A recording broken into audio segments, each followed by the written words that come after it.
it nice and hot on one side, then turn it over, make it hot on the other side, and then cut into it, see how it's going in the middle there. And then you go, man, I'm gonna love eating this delicious pork chop. As soon as it's hot enough to eat, I'll eat it. But while I'm waiting, I'm gonna eat a big loaf of bread. Who would do that? I have like 35 pats of butter, and I'll eat that loaf of bread. And that will get my appetite sharpened up for the pork. I also noticed that desserts are different nowadays. When I was young, the waiter would come and he'd go, "What do you want for dessert? Cherry pie or apple pie?" And you go, "I will have a cherry pie." And the guy would bring one. It was very simple, you know. Things were very simple back then. Now, desserts, oh my Lord. The guy shows up and he's got a big tray, a canted angle, and every confection known to man is on it. And I don't like the way he talks, like, because he doesn't talk like the pork chop talk anymore. All of a sudden, for the dessert, he's like, oh, sexual undertones, you know. I mean, he's all like, ah. Why are you saying ah like that? He's like, ah. May I tempt you or something? Tempt me?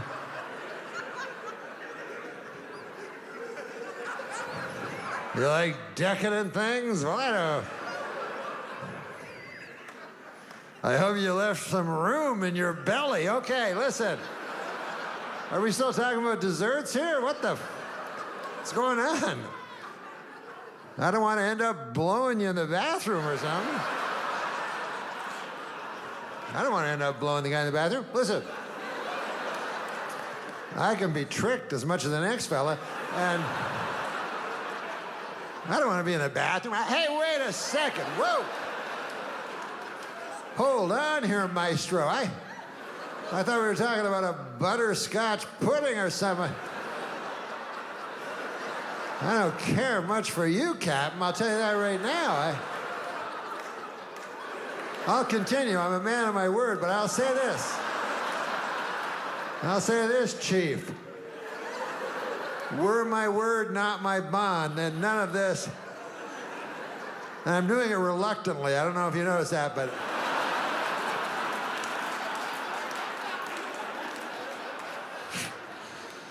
sex to me is first of all, I'm an old man, you know. I'm like 12 or something like that. I'm trying to get score going again.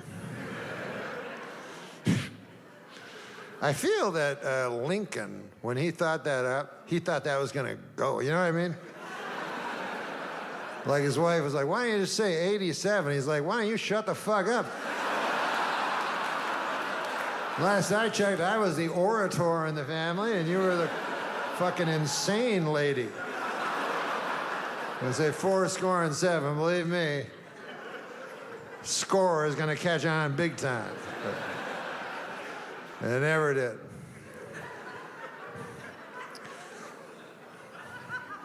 Here's another little presidential thing. You know, there's this story about George Washington, and they said, oh, he chopped down a cherry tree, you know, when he's a little child, and then when his parents came home, he said, they said, who chopped down the cherry tree? And little George said, it was I who chopped down the cherry tree. I cannot tell a lie. And you go, wow, what a great story. But then you think about it a little bit, right?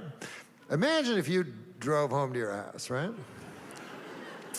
And you get there, and you go, hey, what the fuck happened to the cherry tree? Somebody chop it down or something? And then you go inside, and there's your child with an axe. So you go, what happened to the cherry tree? And then he goes, I chopped down the cherry tree. I cannot tell a lie. And you go, okay. The first part of what you said bothers me a lot. The second part scares the fuck out of me. You can't tell a lie? Incapable of lying?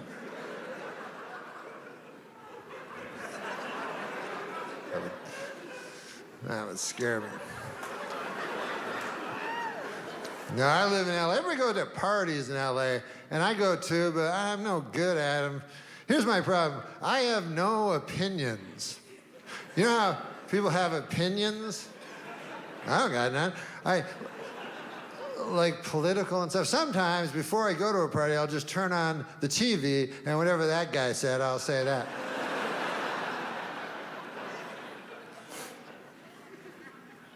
But I'm not good. Like when I go to parties, I don't want serious discussions. I try to find somebody that's at my same level, and I'm good at it. I can, like, you know how they say guys have gaydar? They can see other gay people? I'm like that with guys at my same level of smartness. Like I can see a guy in the corner and go, I can keep up with that motherfucker right there. And then I make a beeline for that character. And then we talk about Jughead comics for a couple hours. And everything's fine. Sometimes people go, well, why don't you even go to these parties if you don't like, talking? Here's why I go to parties. There's only one reason why I go to parties and why I love parties, because I love those little sandwiches where they're triangles and they cut the crusts off, and then they're little equilateral triangles, and they put a little toothpick, and it has like golden cellophane and red cellophane. I can eat 30, 40 of those fuckers. And you can only get them at parties. Like, I've gone to restaurants, I go, yeah, they have sandwiches that are shaped like triangles. And they go, no. All our sandwiches are shaped like sandwiches. I go, fuck. And I go to like a grocery store. I go, yes, what aisle is the sandwiches with the toothpicks? I go, we don't got none. Have you tried a party? I go, I try not to go to those things. But I don't drink, so I'm no good at parties for that reason. And drugs, don't do them. Used to. When I was a boy, young, I'd do anything, LSD. I was about the strongest drug I ever did. Acid. I don't know if you ever done acid, but I remember when I was young and they'd tell me, they go, you gotta be careful with that acid on account of you can do it, and then you have a flashback, like 10 years can pass, 20 years could pass, and then you get a flashback. So I thought, well, that sounds like a good deal, And I went to my drug dealer, Frank. I said, Frank, is there a drug on the market where I pay you $5? I take the drug, I get high, and then 20 years later, I get high again? And he said, yes. And I think of myself as somebody who is good at stretching his drug dollar. But the point of the whole thing is for me to tell you young folk that it's not true at all. Because I have not done LSD since I was a teenager. 10 years have passed, 20 years have passed. Sadly, 30 years have passed. And still, no flat. What a gyp that turned out to be. Just more horse shit by the big acid companies, if you ask me. I don't want to get too political, but if you think big acid cares about you, the little guy, they care about their third quarter profits. That's what they care about.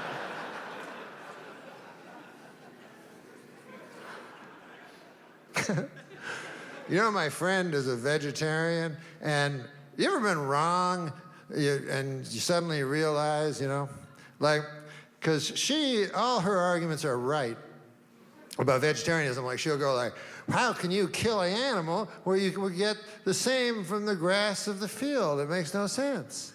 And then I go, I like pork. So, of course she's right, and I'm wrong. And it's weird when you realize you've been wrong about everything they ever believed about vegetarianism, not everything. Imagine if you woke up and you realized you were wrong about everything. You just woke up and you go, God damn, I've been wrong about every single thing I've ever believed.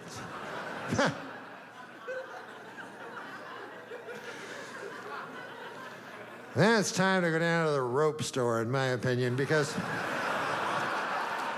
it's not going to get better, you know. Go to the rope store. That's my suggestion to you. And get a hunk of rope about this big. And then go to the rickety stool store.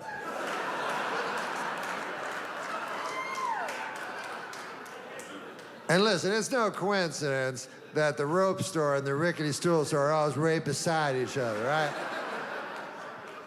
I don't want to get political or anything like that, but...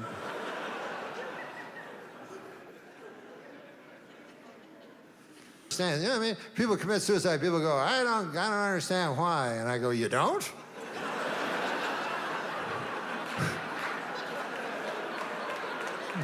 Well, you live in a cotton candy house or something? What the fuck? You don't know about life? How it only disappoints and gets worse and worse until it ends in a catastrophe? What the fuck? There's two reasons guys will hang themselves from the neck. One is, like we said, to escape this worthless masquerade of a life we pretend we have. And the second reason we hang ourselves from the neck is to whack off. These guys, I don't understand. It's called autoerotic asphyxiation. It's a big fancy word, but it's a filthy thing. And this is my problem with it. The risk-reward, it's not good. And I know the reward because I read about it. Like, apparently, by cutting off the oxygen or something like that, you increase your orgasm until it's 1.5 times as powerful as the one you had the Thursday before last.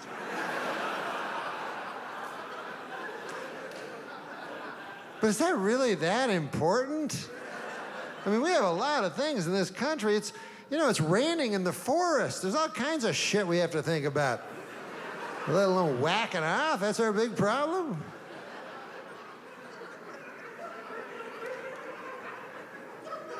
But the risk, good Lord. People always wonder what happens after you die. No one knows, you know? People pretend to know, but no one knows what happens after you die. But I know what happens to you right after you die. I know what happens directly after you die. You are found.